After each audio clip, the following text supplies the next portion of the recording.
Pero eto na siyempre ang hirap din, Miss Clark, kasi bubuo na naman kayo ng mga bagong love team. Pero nagkaroon naman ng Enzo at Mimi. Yan ang pinakamagandang regalo ata ng batch 2, di ba? So anything that you can remember crafting the love story of, I think this is one of the most phenomenal love stories of a teen-oriented show. If OA man ako, hindi, I'm sure marami mag-agree. True naman kasi yun nga, parang one, the show was stronger. Alam na ng mga tao, parang franchise na 'yan, 'di ba?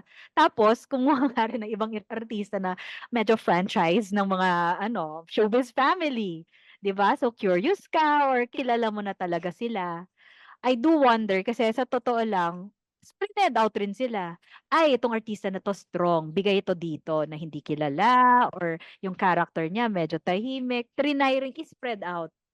Pag inisip mo ngayon, kasi alam ko yun nga, eh, may tanong about bakit nga ba hindi naging, si Richard Gutierrez at saka si Angel Locsin, 'di ba?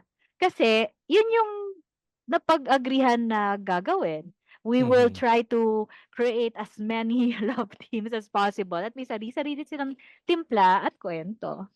So, Mhm. parang Richard seems to be a strong ano, artista. Si Angel, meron rin 'to, eh. Kaya okey, separate.